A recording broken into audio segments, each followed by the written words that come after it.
Bueno, entonces ahora sí, estamos grabando. Buenas noches para los que se conectan. Filipenses 2 del 3 al 4 va a ser entonces nuestro versículo para desarrollar el formato para la próxima semana. No hagan nada por contienda o por vanagloria.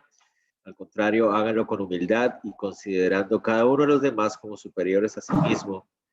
No busque cada uno su propio interés, sino cada cual también el de los demás. Okay. Filipenses 2, 3 al 4. Una vez más, les animo a que estén haciendo sus formatos. Es tal vez la mejor forma de aprender y de crecer es cuando somos confrontados con nuestro propio corazón. Recordemos que cuando nos damos cuenta del tamaño de la viga que tenemos en nuestro ojo, es mucho más fácil lidiar con la paja del otro. Entonces, es muy importante que continuemos haciendo nuestro uso de nuestros formatos para que el Señor siga haciendo esa obra en nosotros. Sigamos. Tema de discusión entonces para el día de hoy. Pregunta para aquellos que se animen a respondernos. ¿Es el amor un sentimiento?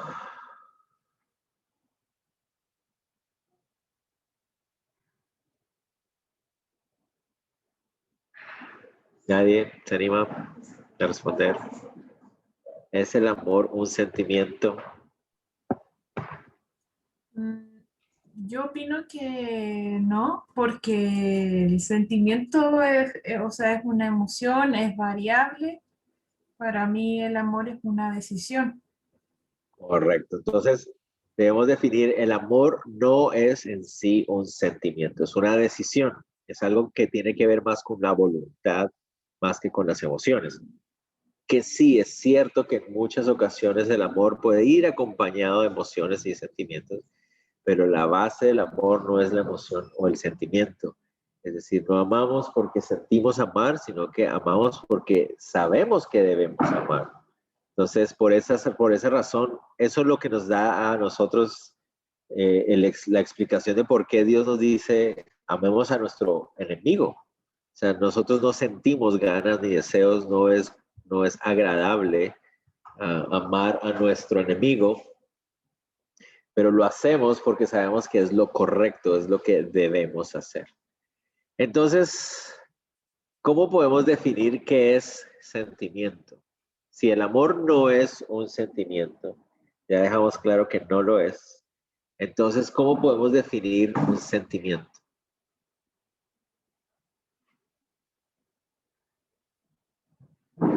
¿Alguien se anima?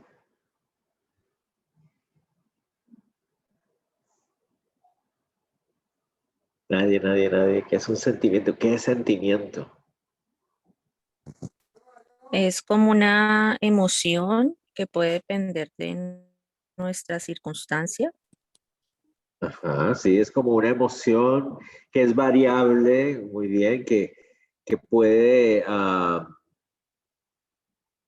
ser afectada por las circunstancias. Es, una emoción suele ser más, un sentimiento, una emoción suele ser algo mucho más superficial y más dependiente de lo que sucede a mi alrededor, algo momentáneo, algo temporal, ¿verdad? Pero el amor no es definido de esa manera en la Biblia. El amor es algo mucho más profundo, es algo de convicción, algo de voluntad. ¿Qué, ¿Cómo podemos definir amar en una sola frase? ¿Alguien se anima a decir qué es amar en una sola frase? ¿Cómo lo podríamos definir? Si ya que no es una sensación, un sentimiento, sino que es una decisión, ¿cómo podríamos definirlo en una sola frasecilla? ¿Qué es amar entonces? Morir a mí mismo. ¿Correcto? La idea de amar entonces es morir a uno mismo por el bienestar o el beneficio de los demás. Esa es la mejor forma de describir qué es amar. Entonces eso nos saca totalmente del ámbito de las emociones y los sentimientos y del cariño, ¿verdad? Por eso entonces nosotros nos enfrentamos con la realidad de que sí es posible amar incluso al enemigo. Yo puedo decidir dar mi vida o poner mi vida, morir a mí mismo por el beneficio de mi enemigo. Puedo hacer eso. Y eso es algo que Dios me manda a hacer. De hecho, es algo que Cristo Jesús hizo. Eso fue lo que Él hizo por nosotros. Es una decisión. Entonces, sí, la mejor forma de describir qué es amar con una sola frase o con una sola expresión, es decir, es tomar la decisión de morir a uno mismo por el beneficio del otro. Recuerden que hemos hablado, lo hemos dicho en otras ocasiones, que cuando hablamos de dar la vida o morir a uno mismo, no nos estamos refiriendo a un momento en la vida, ¿verdad? Donde tú tienes que poner tu vida para que alguien no muera, literalmente. Nos referimos es a poner tu vida diariamente. La idea es que todos los días tomas la decisión de rendir tu vida, es decir, rindes tus deseos, tus derechos, tus sueños, tus ideas, tus perspectivas por el beneficio de alguien más. Principalmente, ¿cuál es el primer mandamiento? Amar a Dios por sobre todas las cosas. Y el segundo mandamiento es amar al prójimo. Entonces, primero y antes que todo, rendimos nuestra vida para que se cumpla la voluntad de Dios. Es lo primero. ¿Y cómo sabemos que estamos rindiendo nuestra vida para que se haga la voluntad de Dios? Pues es porque en la práctica estamos rindiendo nuestra vida para el beneficio de los que nos rodean. Llámese familia, llámese vecinos, llámese gente de la iglesia, llámese quien sea, ¿verdad? El hacerlo de manera práctica muestra que estoy realmente rindiendo mi vida. No es un asunto romántico de solamente atravesarse de una bala a alguien cuando están atacándolo o algo así, ¿verdad? Eso es la forma romántica de verlo. Di mi vida por la otra persona. Pero estamos hablando de algo más práctico, algo diario. De todos los días tomar la decisión de no querer hacer lo que yo quiero, no querer hacer mi voluntad para hacer la voluntad de Dios y de manera práctica para el beneficio de los demás que están alrededor. Esa es la idea de amar. Con la Biblia, en los evangelios, el Señor Jesús hace uso de otra frase sencilla para definir qué es amar. A algunos se le ocurre qué frase puede ser la que el Señor Jesús usaba constantemente para decirnos qué es amar. Una frase dicha por el Señor Jesús. Nadie se acuerda, nadie se acuerda.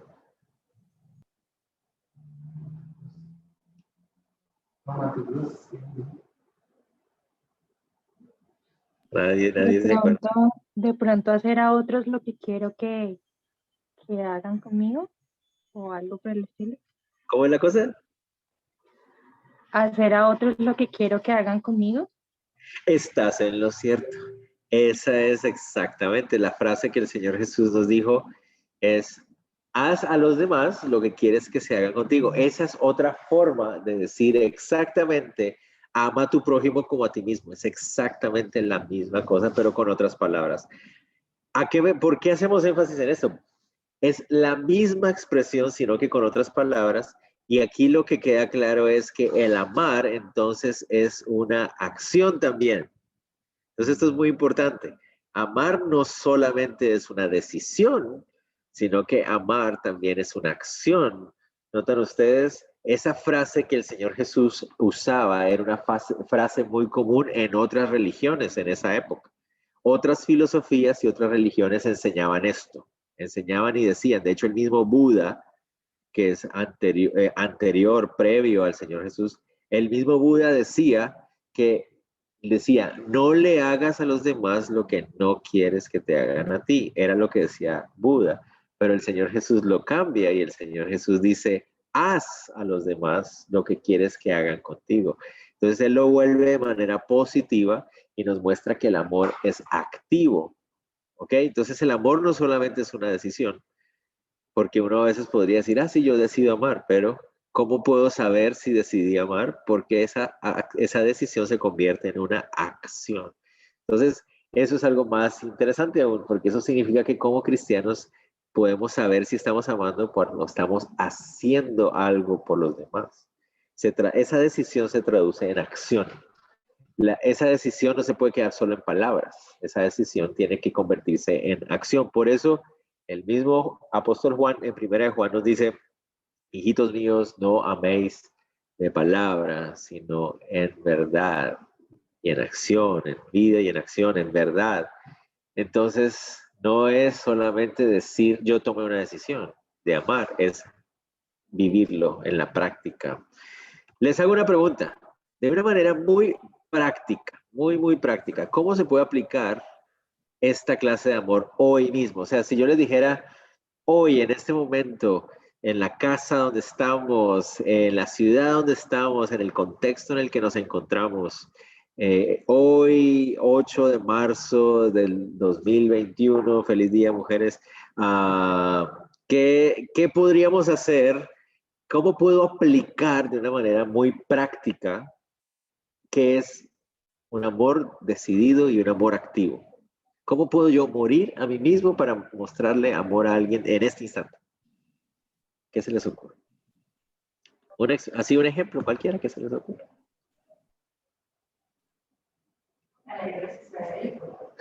Eso no estás muriendo a ti mismo. Servir a otros, ajá, ¿qué más puede ser? Por ejemplo, ¿qué tal si yo estoy en mi casa y no me toca a mí lavar los platos, pero yo digo, sabes que yo veo que mi mamá o mi papá están muy cansados y tal vez yo puedo lavar los platos hoy para que ellos puedan descansar? Esa es una forma de amar. El vecino, ¿verdad? Si yo sé, yo quiero,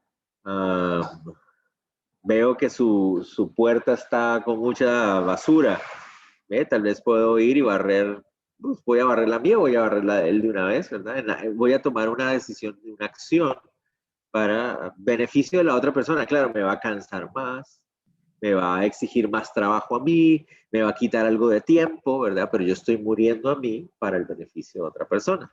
¿Okay? Entonces esas son unas formas prácticas. Entonces imagínense si todos los días nosotros buscáramos formas prácticas de amarnos los unos a los otros. En lugar de estar tan enfocados en nosotros mismos, ¿verdad? Y en lo que a mí me gusta, en lo que yo quiero, en lo que a mí me parece, más bien lo que deberíamos es estar pendientes de cómo puedo bendecir a alguien más, aunque eso signifique tardarme más, esforzarme más, no terminar de hacer lo que yo quiero, ¿verdad? Pero por el beneficio de los demás. Siempre teniendo en cuenta que lo que me motiva y lo que me mueve a hacer eso es mi amor por Él. En primera de Juan, Juan nos dice constantemente, yo no puedo decir que yo amo a Dios, eso es amor decidido y activo, si yo no amo a mi prójimo, que es amor decidido y activo.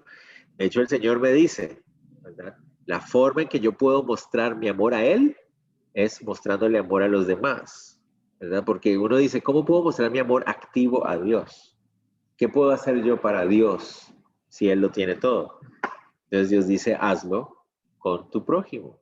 Al mostrarlo y hacerlo con tu prójimo, estás amándome a mí. ¿Ok? Entonces, esa es la motivación. Ok, continuemos.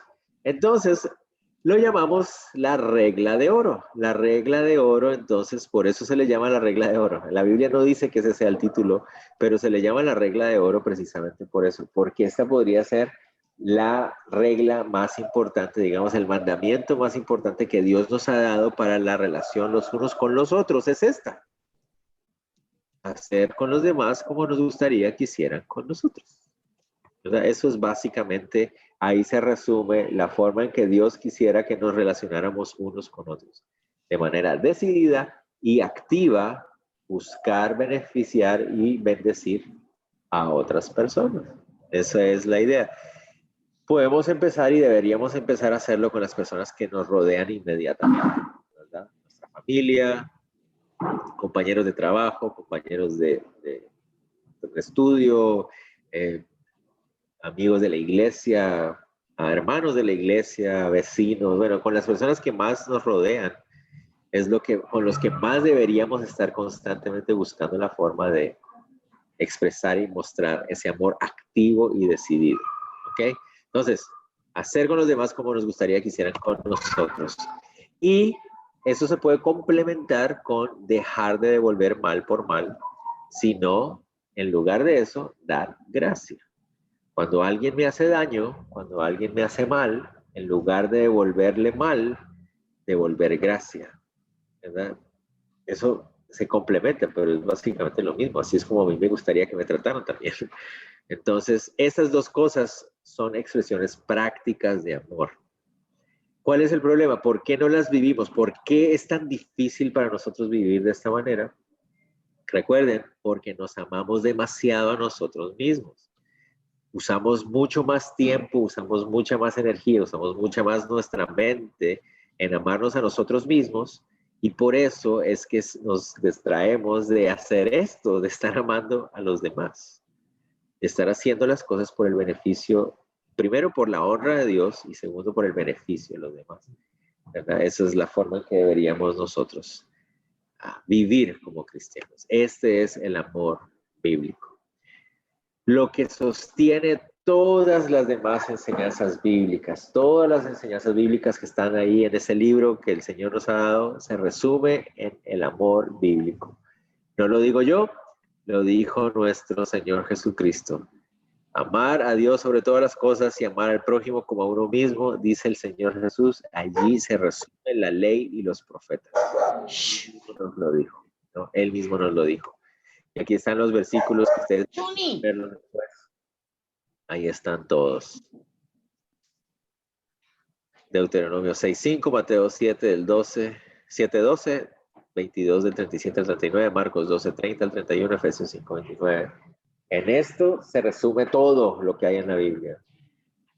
Imagínense, si pudiéramos amar a Dios sobre todas las cosas, es decir, tomar la decisión activa de ponerlo a Él por encima de todo lo demás y decidir diariamente, activamente, vivir para el beneficio de los demás y no para el mío, ahí estaríamos cumpliendo todo lo que Dios espera de nosotros.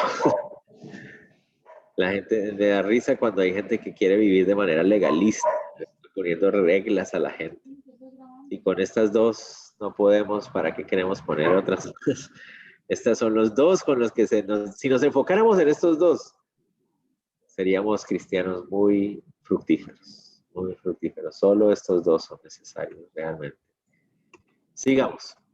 Amar es dar, no recibir. Recuerden, la idea de amar es decidida y activamente morir a uno para el beneficio de los demás. Entonces el amar es un dar activo, es un constante dar. Y eso es lo tremendo cuando uno piensa en eso, ¿verdad? El amar es un constante dar.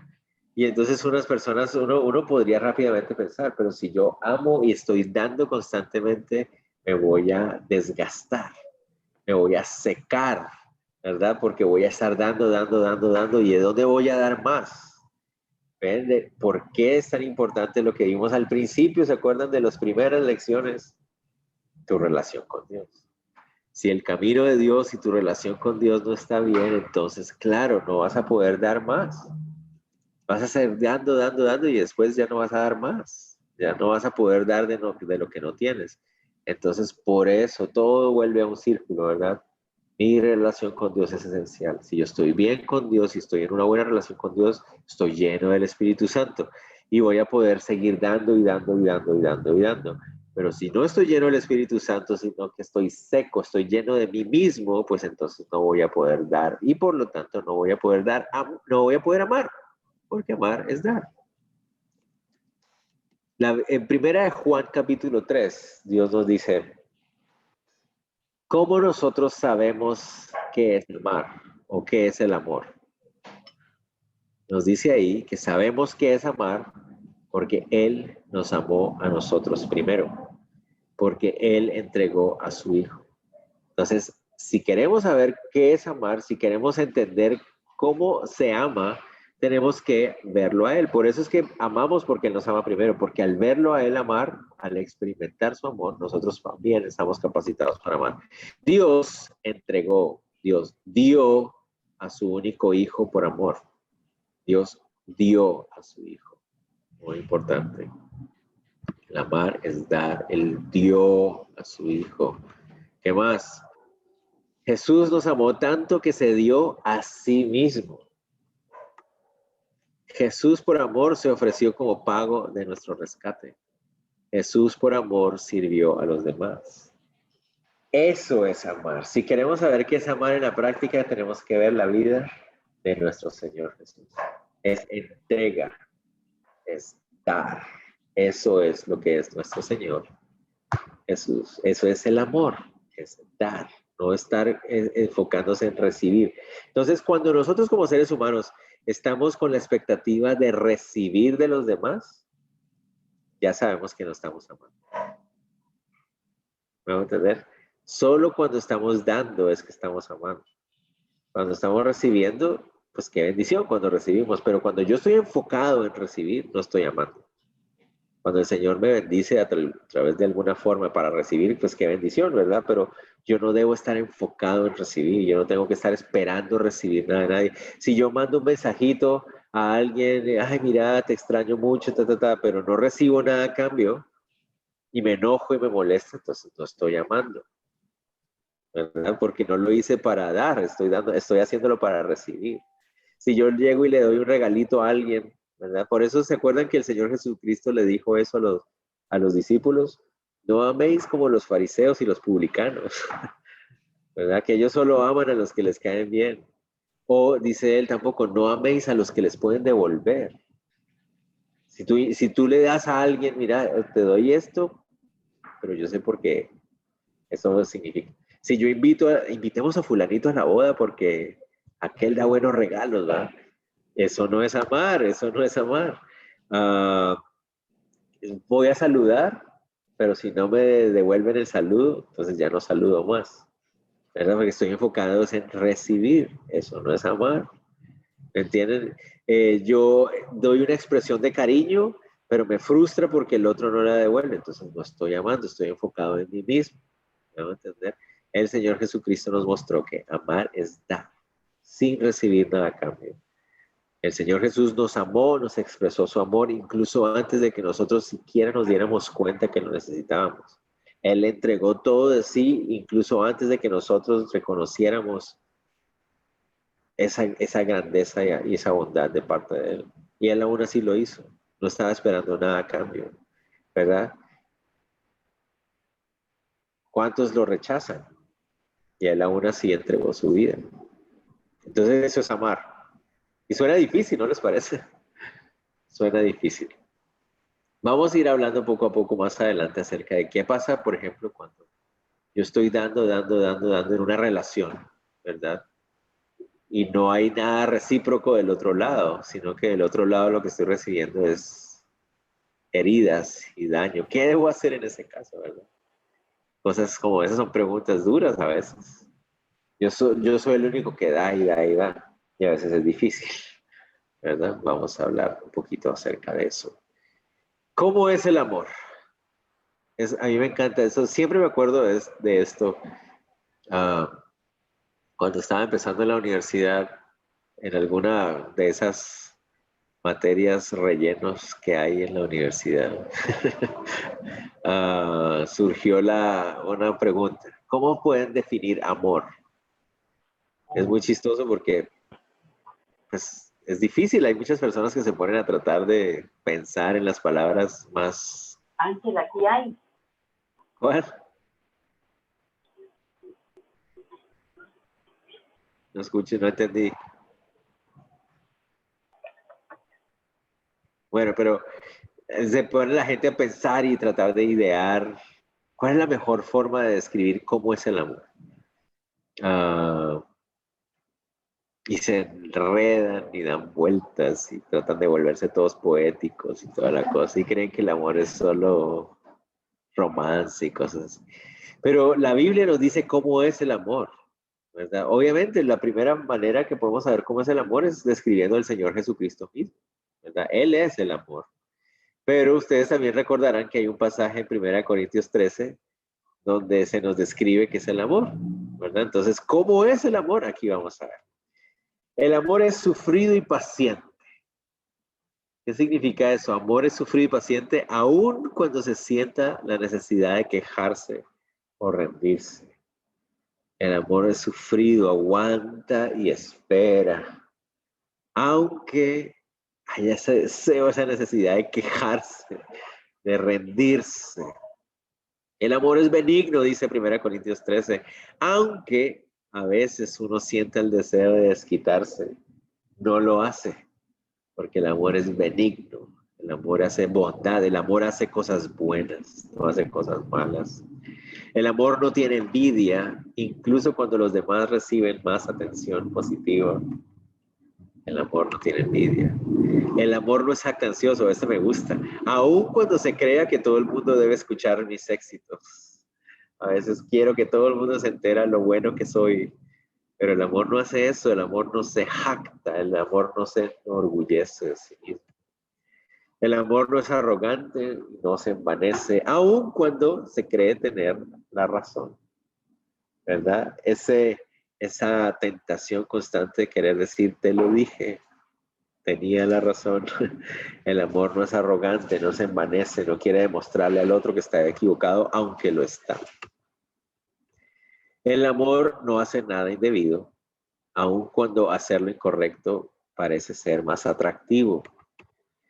El amor no busca lo suyo, aunque se tenga la oportunidad de reclamar lo propio. El amor no está buscando lo propio, lo personal. El amor no está haciendo eso. El amor nos irrita, incluso cuando es provocado o tentado. Esto es duro.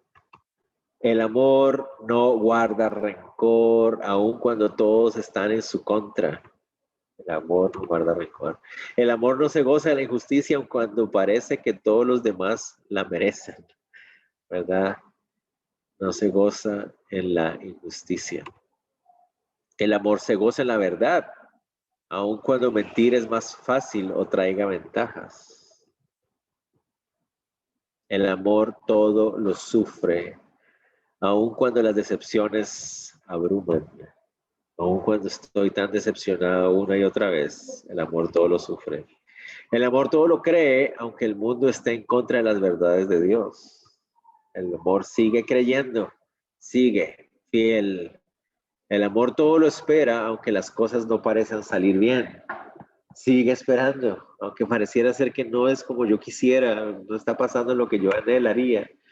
El amor todo lo soporta, aun cuando se siente que no puede aguantar más. Siempre lo aguanta, soporta. Y el amor, dice la Biblia, nunca deja de ser, aun cuando no se sientan emociones. Muy importante. Una de las cosas que muchas personas dicen cuando se divorcian es que se acabó el amor, ¿verdad? Pero lo que quieren decir es que se acabó el enamoramiento, que es otra cosa totalmente diferente. El enamoramiento es totalmente diferente al amor. ¿Puede haber un enamoramiento con amor? Sí, claro, puede haberlo. Pero el enamoramiento en sí no es amor. El enamoramiento es una etapa de la relación entre dos personas. Puede ser incluso entre una persona y algo también incluso, o una actividad o algo así. Puede ser una pasión, ¿verdad?, que tiene alguien. Pero si estamos hablando, digamos, entre dos personas, estamos hablando es una reacción química de atracción que se da entre dos personas y que les hace sentir maripositas en el estómago y ganas de estar siempre juntos, ¿verdad? Pero eso no es necesariamente amor, no es necesariamente amor. De hecho, muchas tonterías se han hecho a nombre del enamoramiento, llamándole amor, pero no es lo mismo necesariamente, no es lo mismo, hay que tener mucho cuidado. El amor, ¿cuándo se sabe que es amor? Cuando el enamoramiento deja de existir, cuando ya no hay enamoramiento. Ahí es cuando se sabe que es amor, cuando ya no se siente, cuando ya no tengo ganas de estar contigo, cuando ya no siento lo mismo que estaba sintiendo antes, eso ya es amor. Porque entonces yo tomo la decisión, no por obligación, ¿verdad?, sino que yo tomo la decisión de amarte aunque yo no tenga deseos de hacerlo. Y entonces Dios bendice esas decisiones y puede volver a ver y se puede sostener un enamoramiento también sano dentro del amor, pero son dos cosas diferentes. Es para que lo tengamos muy en cuenta. Es muy diferente enamoramiento a amor. Sigamos. El amor refleja al discípulo. Refleja al discípulo. Se debe de amar y permanecer en amor. Recuerden, un discípulo quiere ser como su maestro. Un discípulo toma la decisión de ser como su maestro. Y por lo tanto, si nuestro maestro es Cristo Jesús, pues entonces nuestra decisión es ser como Él. Queremos amar como Él amó. Se debe tomar la decisión de amar y permanecer amando. Eso fue lo que Él hizo. Sigamos.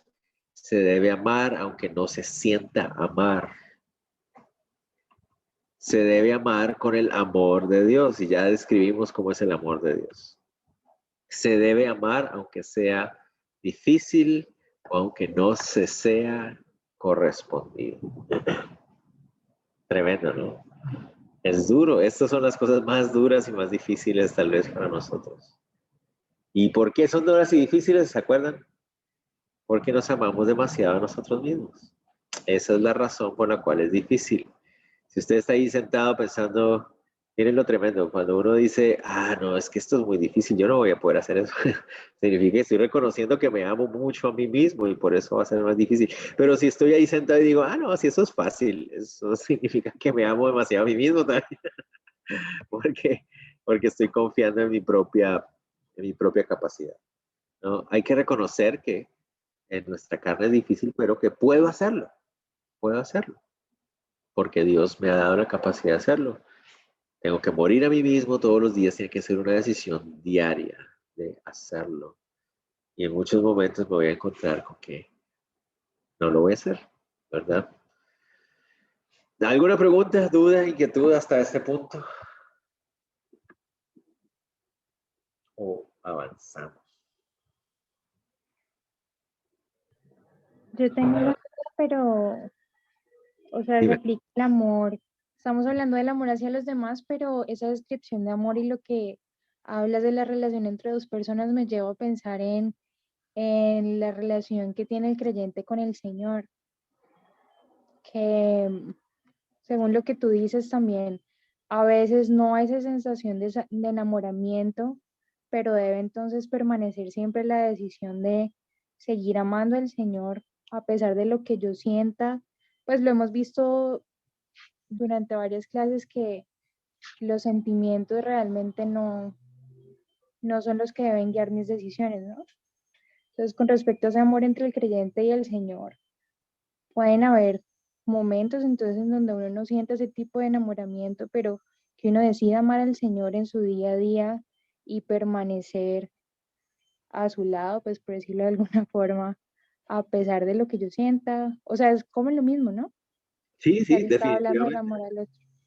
Definitivamente es primero la relación con el Señor, primero, y luego la relación con los demás. Entonces se puede aplicar para las dos relaciones, definitivamente. Y es verdad también, ¿verdad? Muchas personas, por eso a veces me parece un poco complejo y difícil cuando hay tantas canciones a veces que se cantan para el Señor y se cantan como la idea de un enamoramiento con el Señor, ¿verdad? Estoy enamorado de ti, Señor, y cosas así. A mí me parecen muy peligrosas esas canciones. De hecho, ayer íbamos para la casa en el carro y no sé quién es el autor de esa canción, la verdad no tengo ni idea, nunca supimos quién era, pero venía cantándole al Señor, diciéndole que sus besos estaban guardados en su interior. Y dice, ¿este señor de qué está hablando? O sea, suena muy bonito y ahora cantan esa clase de canciones, pero eh, ponen el amor, la relación con Dios más sobre una base de enamoramiento, eh, de que me hace sentir bien, tu amor me hace bien, ¿verdad?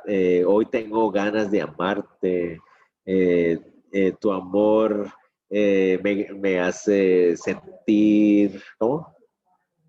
Sí, tu amor me pone de buenas y cosas así, o sea, es basar la relación con Dios sobre un asunto de enamoramiento, cuando realmente debería ser un asunto de decisión, como dice Sarai muchas veces.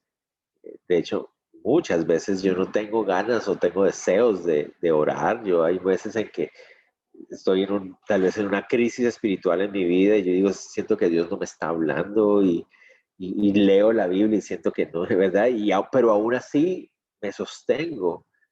Yo quiero tener una relación de amor con Dios y yo lo busco y quiero escucharlo y aquí estoy otra vez porque quiero estar con Él, ¿verdad? A pesar de que no sienta nada, a pesar de que no me haga sentir ninguna cositas bonitas ni nada de eso, ¿verdad? Pero yo me mantengo y me sostengo en esa relación de amor con Dios, ¿verdad? Y así como los sentimientos, las sensaciones y las emociones son tan variables que a veces me siento así y a veces mal, ese momento, ese vacío, de esa sequedad, de esa termina y de repente vuelvo otra vez a sentirme que estoy bien con Dios, ¿verdad? Pero yo no puedo depender de eso, yo tengo que seguir adelante igual, porque van a haber momentos donde me voy a sentir muchos deseos de escuchar, de hablar con Dios y todo, y hay otros momentos en que no, ¿verdad? Pero debo mantener y seguir firme en esa decisión, sabiendo que los sentimientos a veces cambian, y tal vez no, qué sé yo. Pero entonces eso se va a ver también trasladado a la relación con los demás, ¿verdad? Si mi relación con Dios se mantiene firme y se sostiene firme a pesar de que no hay emociones o lo que sea, de la misma manera mis relaciones con los demás van a ser también estables, porque no van a depender de esas emociones. ¿Me hago entender? Entonces sí, definitivamente se aplica para las dos, para horizontal y vertical, ¿no? Bueno, continuemos entonces. Ok, entonces aquí vamos a hablar un poquito acerca de qué pasa, por ejemplo, cuando lo que decíamos, ¿qué pasa si tú estás dando, y del otro lado, cualquiera que sea la relación que tengo con otra persona, lo que recibo es heridas, tal vez,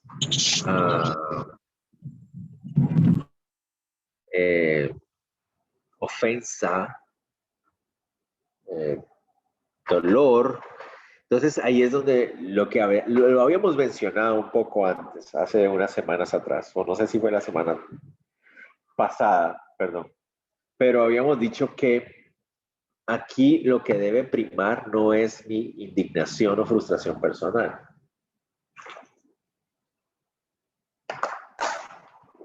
Mi motivación principal es la honra de Dios y el beneficio de la otra persona, no mi indignación. Entonces, si he sido herido, si he sido ofendido, si estoy siendo dañado, lo primero que tengo que hacer es ir al Señor, ¿verdad?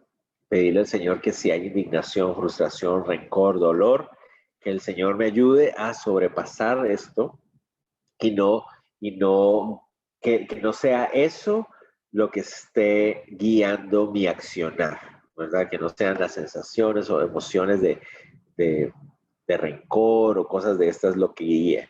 Primero me pongo a paz y con el Señor, pero después, si ese herir, ese ofender de la otra persona continúa, entonces yo tengo que tomar una decisión.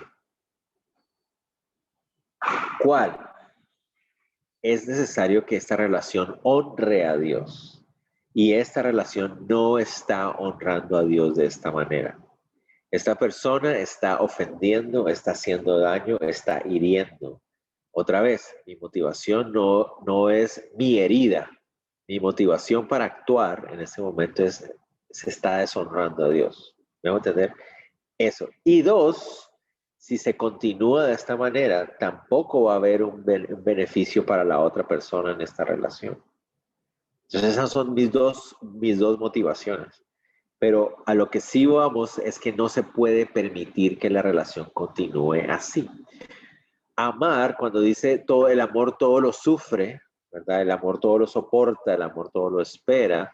Muchas personas, tristemente, yo he escuchado a veces que hay pastores que le han dicho a una señora, por ejemplo, que su esposo le pega o algo así, que no, el amor todo lo soporta y todo lo sufre, aguántese, ¿verdad?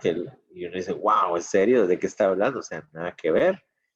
Una relación como esta no agrada a Dios, obviamente, pone en peligro, ¿verdad?, la integridad física de esta persona, y además de eso está hundiendo a la otra persona, al victimario, ¿verdad?, al ofensor, está hundiéndolo en una vida miserable que lo va a llevar a un castigo eterno.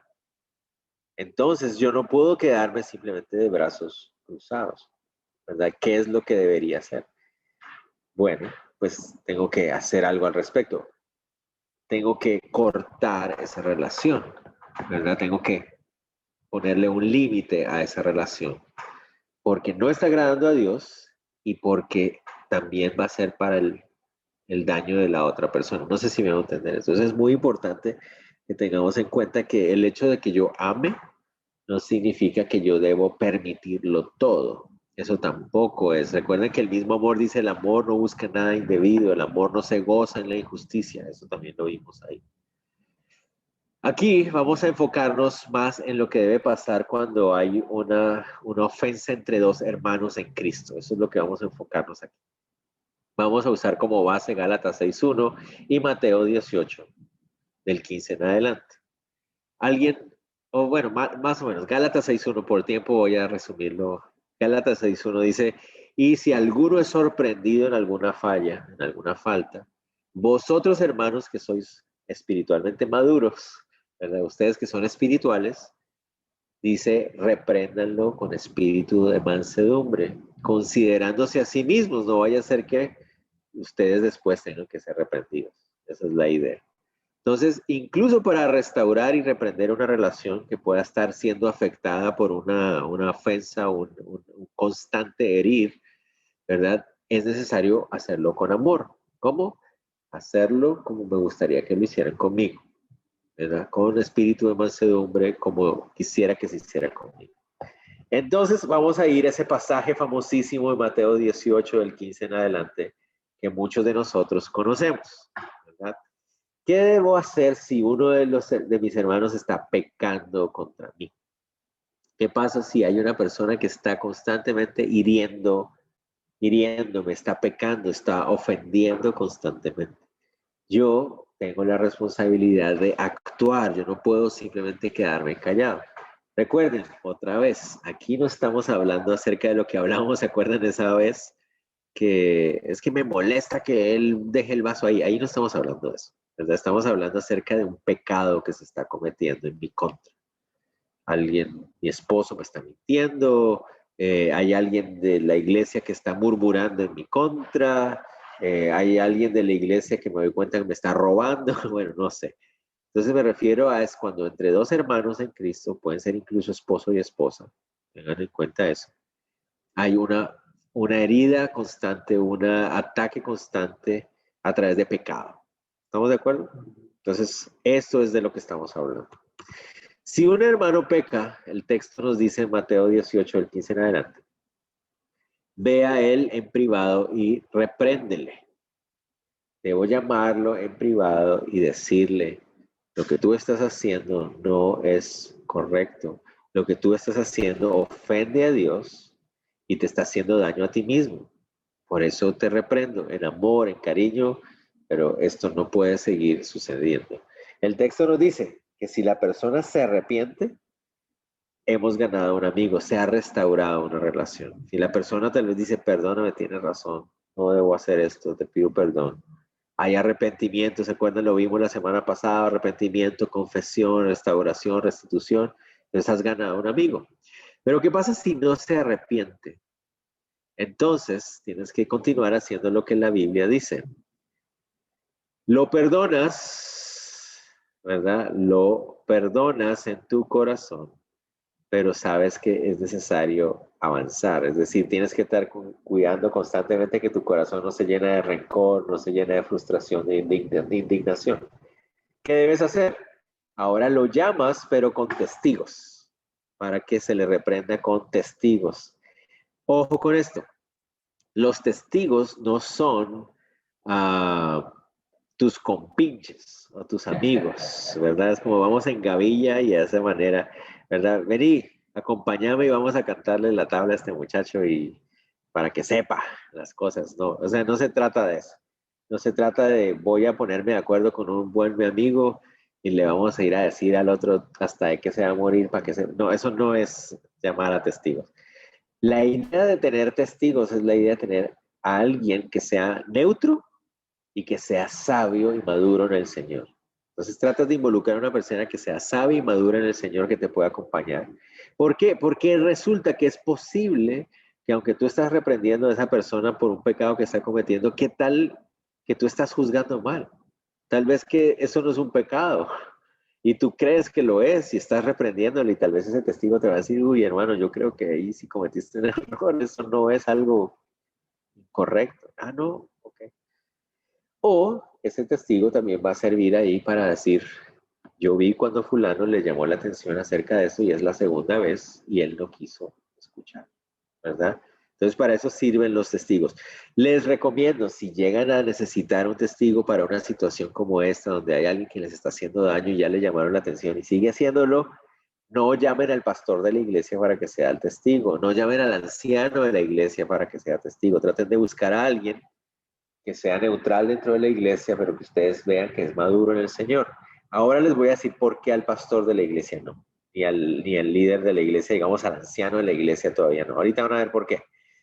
Porque si el muchacho, la persona, la señora se arrepiente, se ha ganado un amigo, se restaura la relación. Otra vez hay arrepentimiento, confesión, restitución, restauración, Pero si no, es necesario perdonarlo, pero seguir juzgándolo de acuerdo a la Biblia.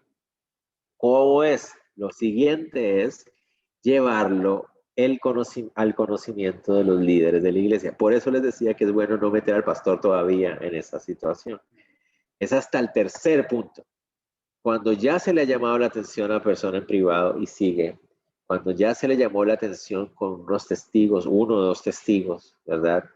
Maduros en el Señor, que han dado fe de que eso, y la persona sigue robándote, sigue mintiéndote, sigue engañándote, sigue haciéndote daño, entonces ahí sí ya lo llevas al conocimiento del pastor o los líderes de la iglesia, ¿verdad? El problema es que muchas personas quieren llevarlo al pastor de una sola vez. Y entonces eso saca de proporciones las cosas rápidamente. Cuando ya llega a los oídos de la iglesia, del pastor de la iglesia, pues el líder y los líderes de la iglesia, los ancianos de la iglesia o las personas involucradas, lo llamarán a cuentas. Y si esa persona se arrepiente, pues hay una restauración de una relación. Si no se arrepiente, la Biblia dice que debe ser expulsado de la comunión y el compañerismo de la iglesia, con la idea de que algún día regrese. Y uno dice, pero eso suena muy duro.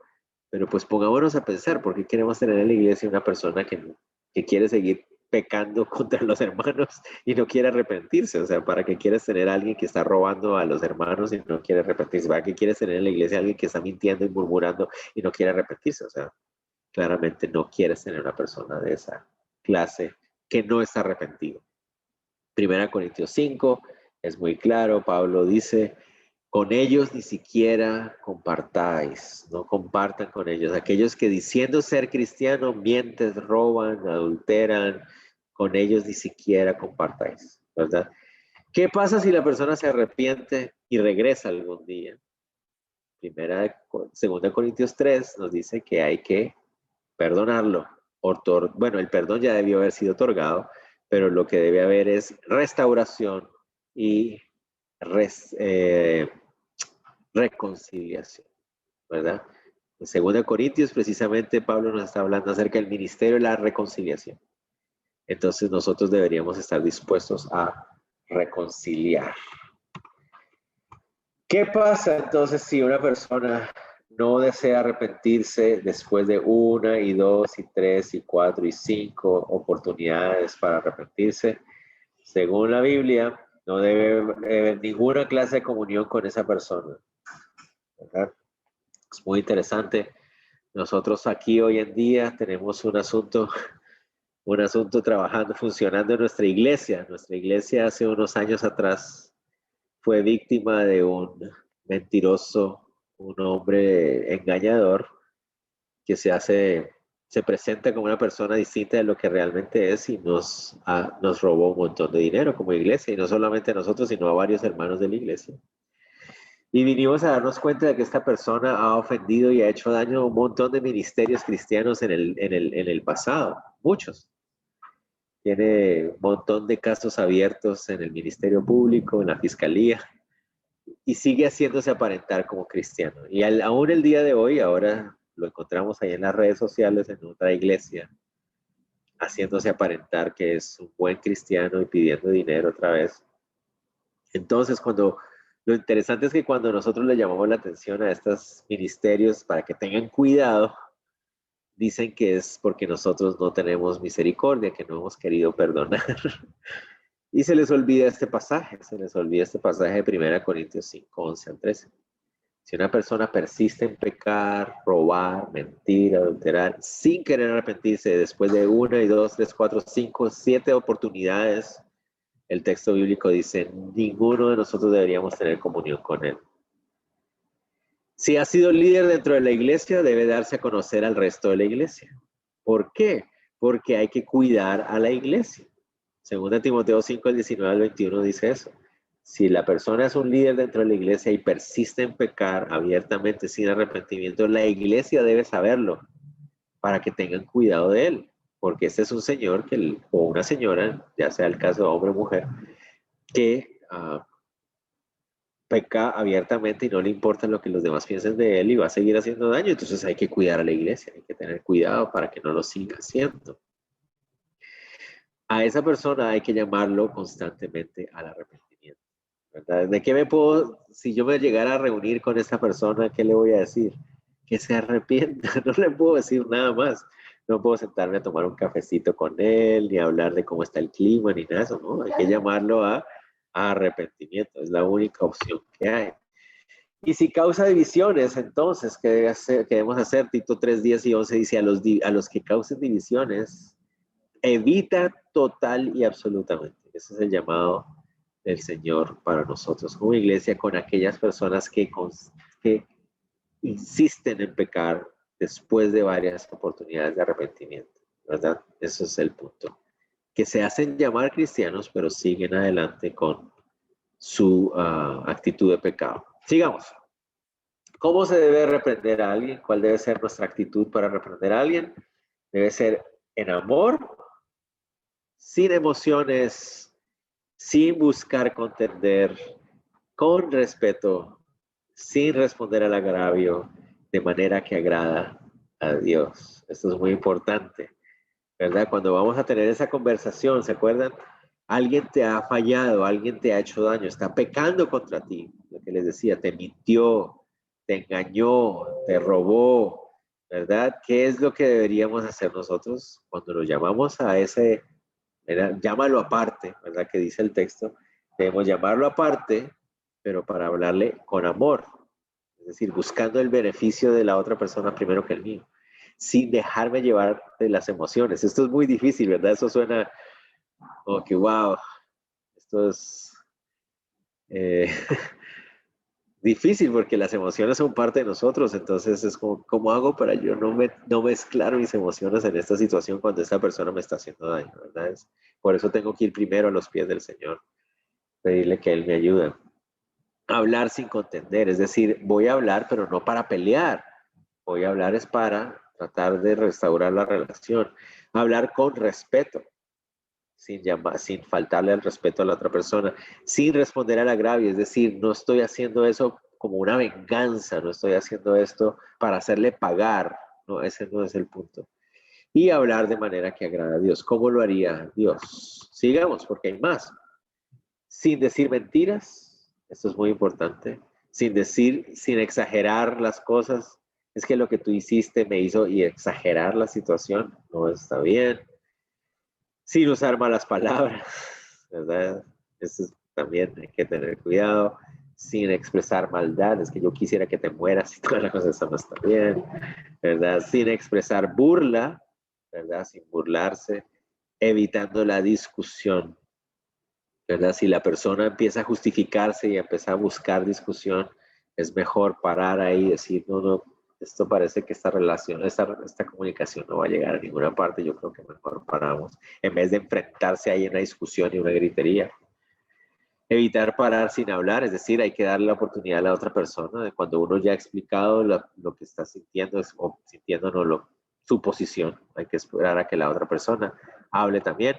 Y evitar palabras lisonjeras, también es adular a la otra persona.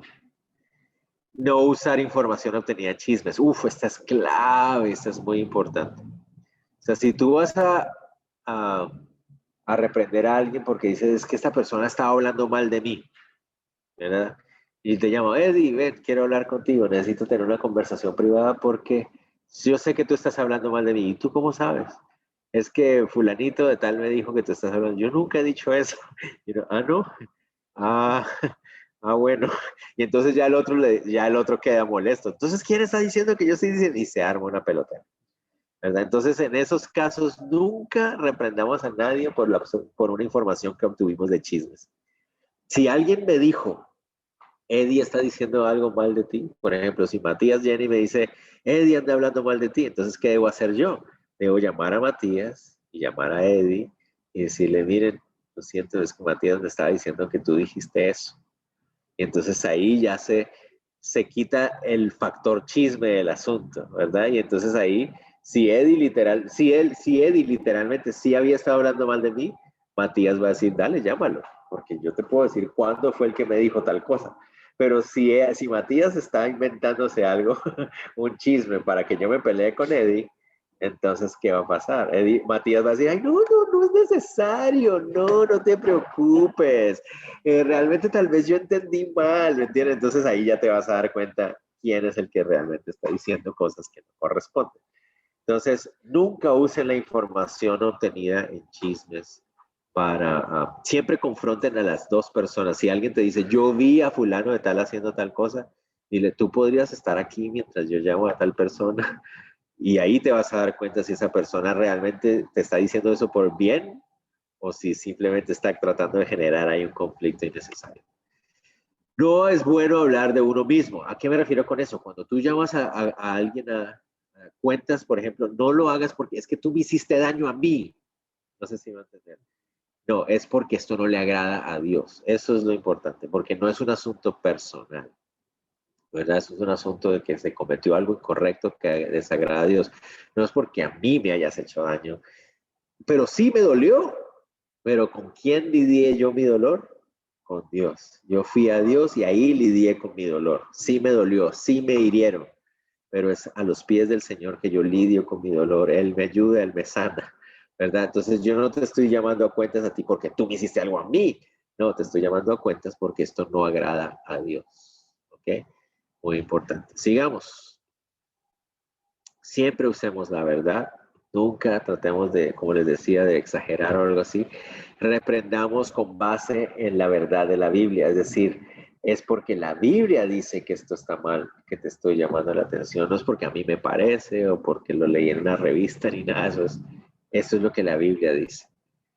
Hablar con palabras que den gracia, es decir, siempre con la puerta abierta, perdón, para reconciliación, siempre que quede claro que hay una oportunidad de perdón, que hay una oportunidad de reconciliación, que no es para condenación. No estoy reprendiendo para que nunca más pueda, no volver a verte nunca más, no es porque yo quisiera que hubiera una reconciliación.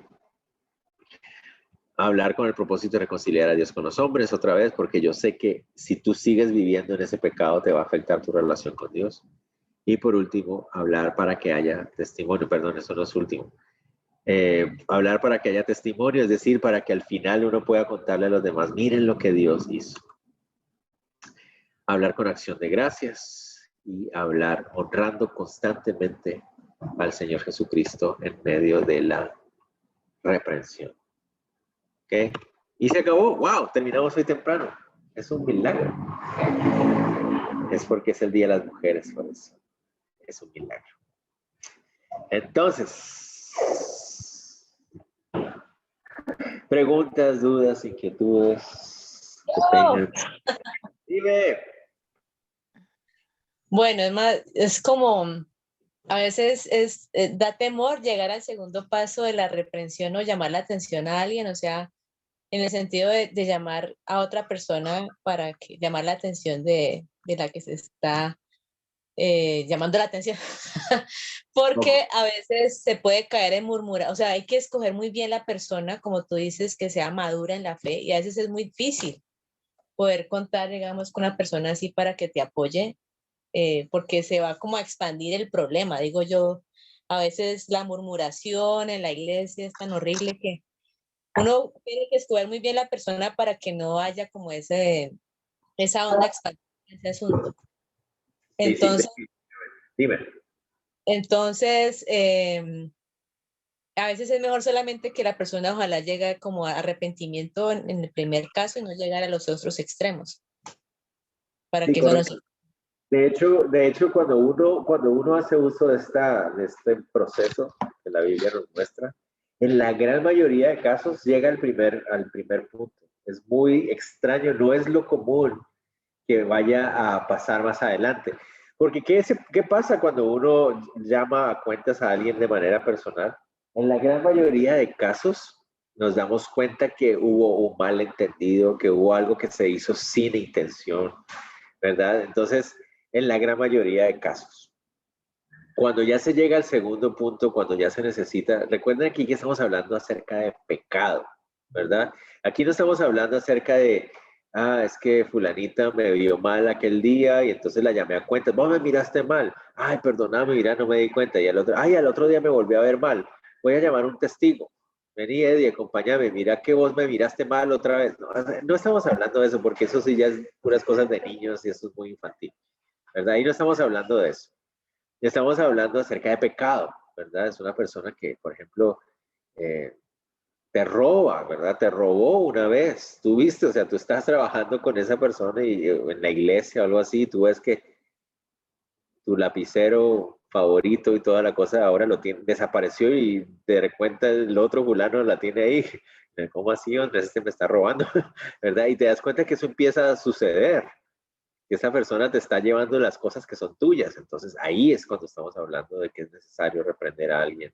Cuando alguien está mintiendo acerca de ti, ¿verdad? Tú te das cuenta claramente que alguien está mintiendo acerca de ti, diciendo falso testimonio acerca de ti. Cuando tú te das cuenta que alguien está, ¿qué puede ser? No sé, algún pecado que se está cometiendo en la iglesia, alguien está hablando mal de otra persona, mintiendo, bueno, no sé, estamos hablando de pecado, a eso es a lo que nos estamos refiriendo, ¿verdad? No estamos hablando de simplemente conflictos interpersonales normales de malentendidos y cosas así.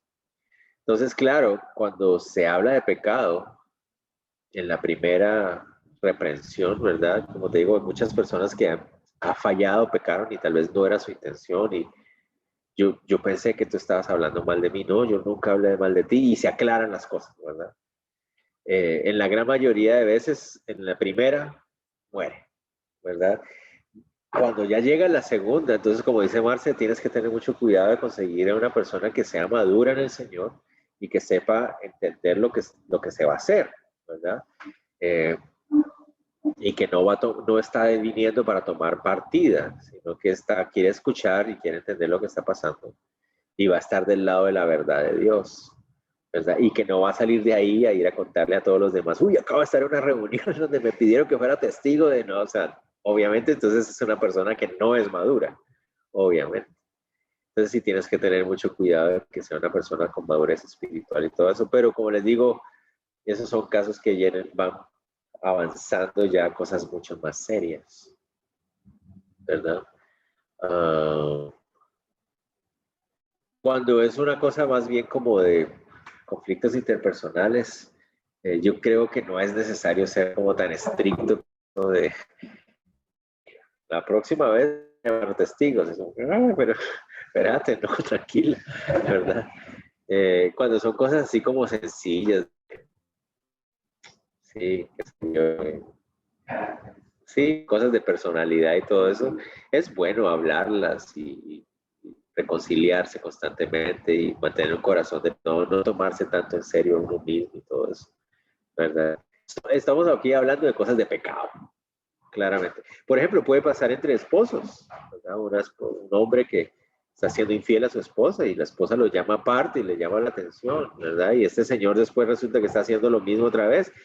La esposa tiene que buscar a alguien dentro de la iglesia, alguien maduro, preferiblemente otra pareja, y decirle, mira, a su esposo, yo necesito que nos reunamos con alguien más, porque él dice, no, es que yo voy a cambiar y que no sé qué. Bueno, entonces reunámonos con alguien más, ¿me entienden? Entonces ahí ya se puede ver si la persona realmente está interesada, ¿verdad? Y si la persona sigue las mismas, entonces ahí sí ya hay que llamar al pastor y decirle, mire, nosotros somos una pareja y esta persona sigue fallando en esto y nada que quiere cambiar y no se arrepiente, y ahí el pastor tendrá la sabiduría de ver cómo pasa, ¿verdad?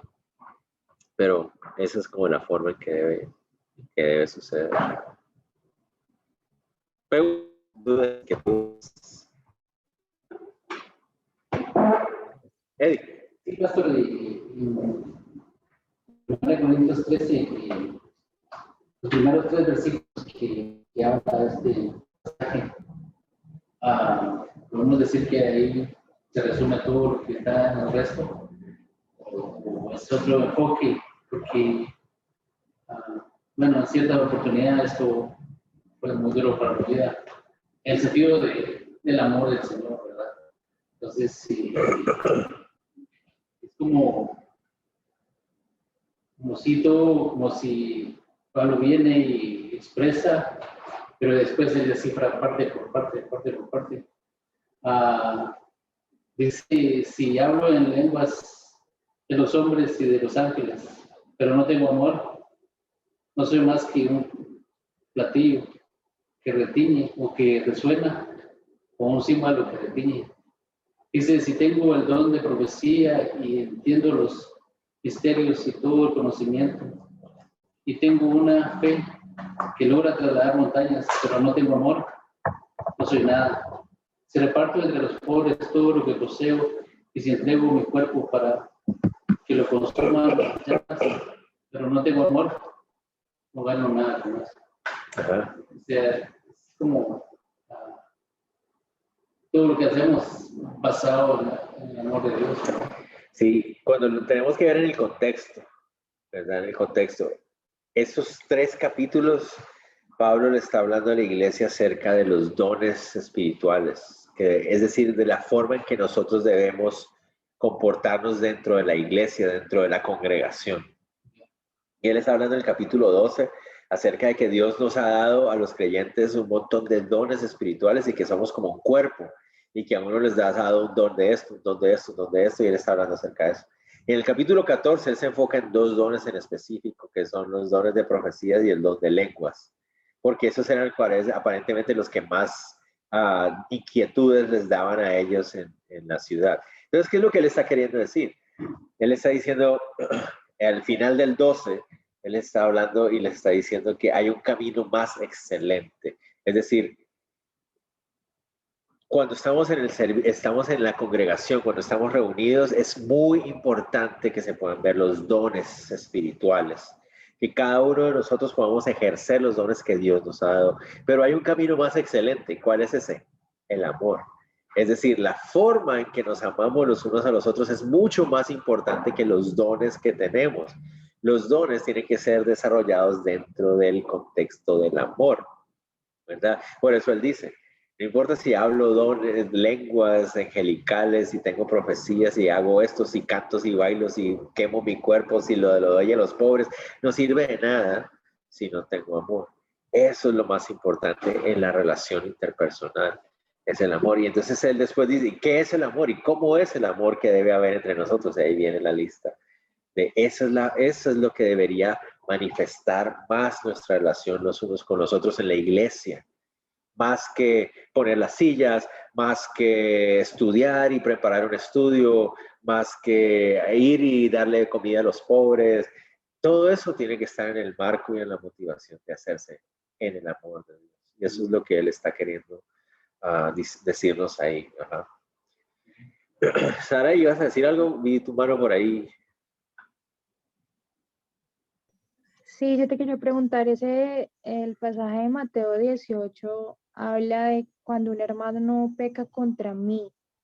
Cuando yo observo un hermano pecando contra otro, en el ejemplo de la murmuración, que son temas que se hablan a espaldas de los demás y muchas veces el afectado no se da cuenta del asunto, igual se aplica el mismo proceso. Creería yo que sí, porque, aplicando lo que dice la Biblia también de que en 1 Corintios 12, ¿no? Cuando una parte del cuerpo se duele, todo el cuerpo se duele. Entonces, y otra vez, el énfasis es aquello que agrada a Dios. Entonces, si yo veo que esa persona está murmurando de alguien más, sé que eso no le agrada a Dios y sé que se está haciendo daño a sí mismo. O sea, no solamente está haciéndole daño a la persona de la que está murmurando, sino que como hermano en Cristo se está haciendo daño a sí mismo también. Entonces yo creería que sí, yo creería que si tú ves que esa persona está actuando de manera incorrecta, aunque no sea en tu contra, yo creo que lo más adecuado sería llamarlo a cuentas. Pero otra vez, tiene que ser algo que tú mismo hayas visto. Eso sería lo más adecuado, que no sea con base en chismes o con base en lo que otros dicen. Tiene que ser que tú mismo te diste cuenta de que esa persona está haciendo eso, y yo creo que sí sería bueno llamarle la atención de esa manera, aplicar Mateo 18. Y en cuanto a eso, por ejemplo, hablando del tema de murmuración, nosotros como seres humanos a veces catalogamos el pecado con este es más grave y este no tanto.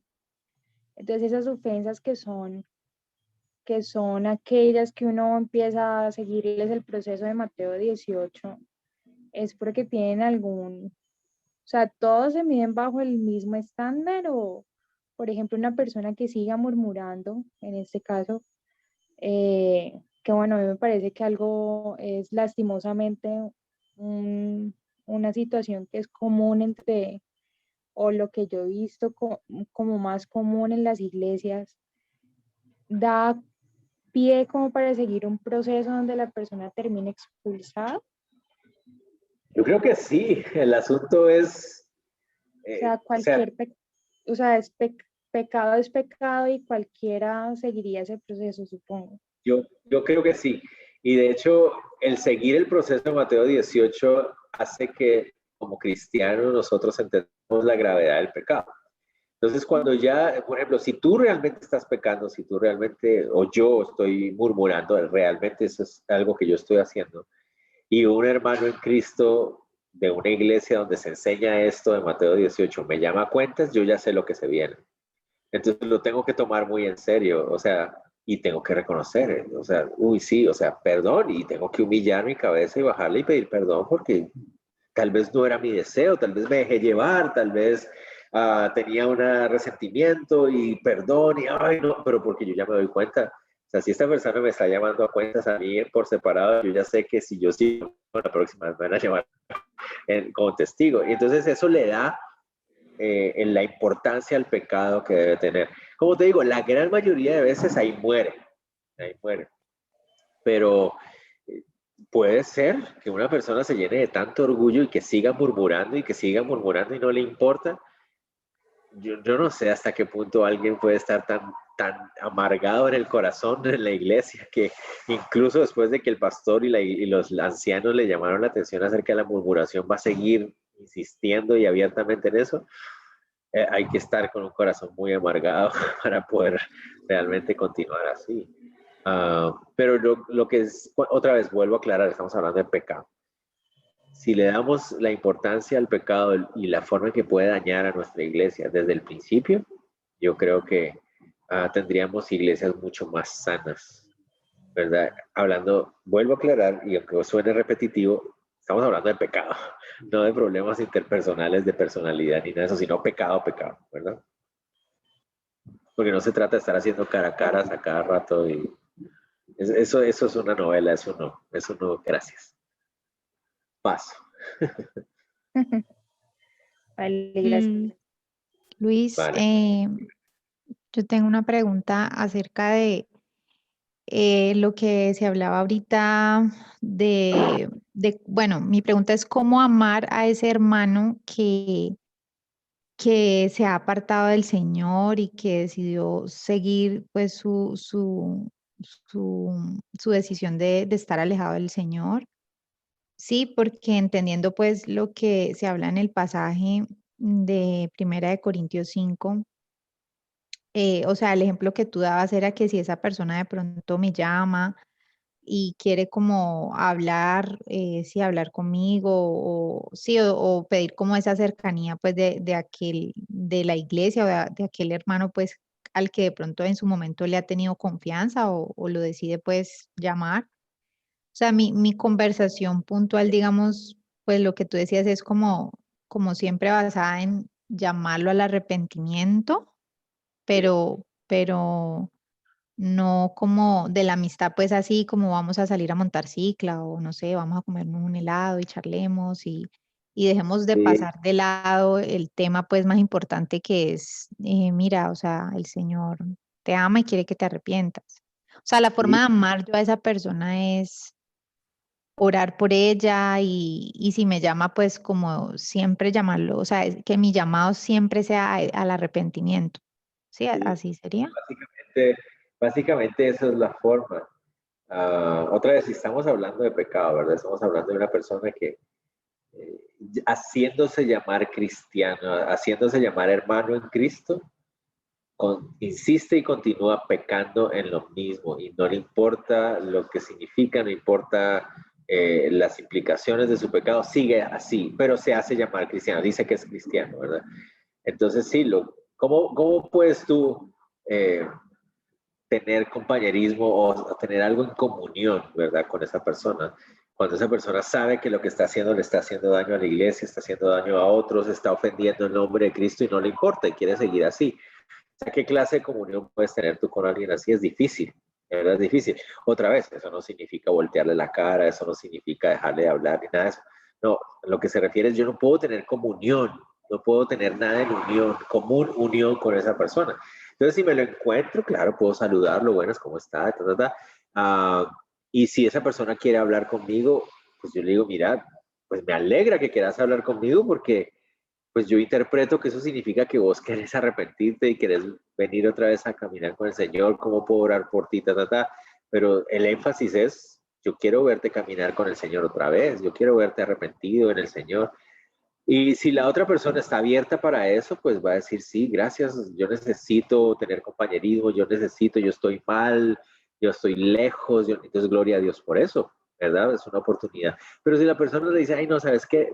No me digas nada, o sea, yo te llamo es solo para que salgamos a pasear, a mí no me molestes con eso.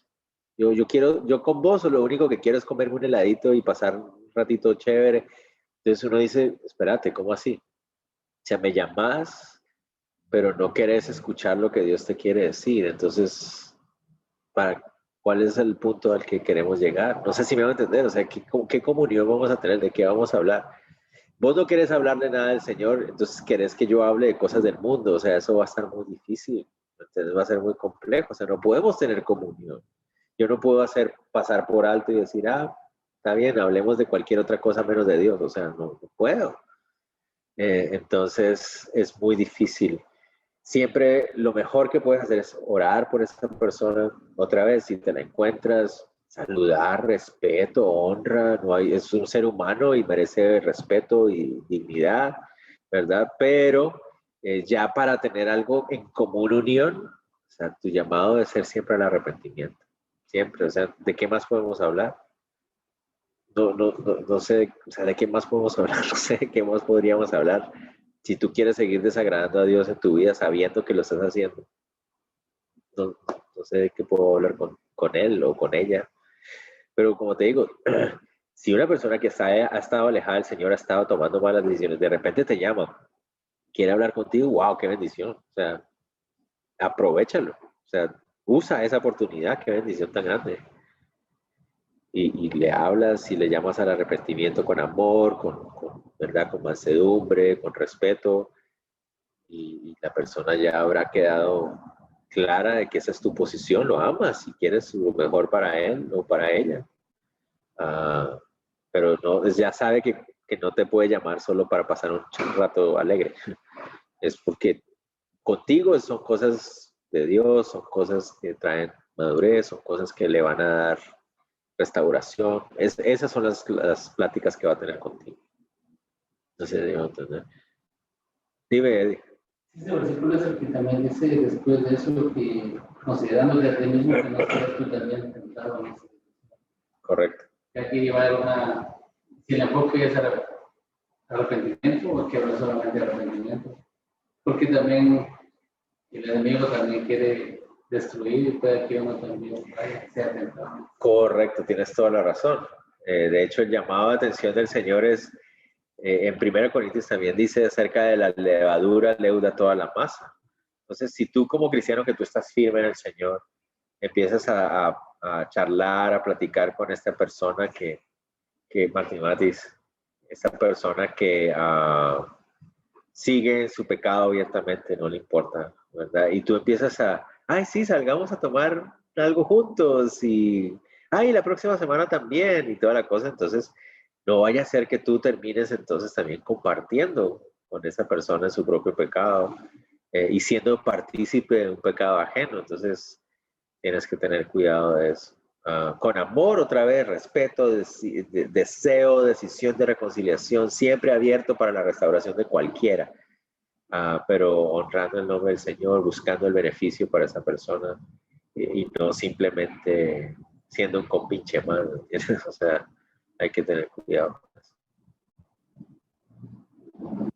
Gracias, Luis. Dale.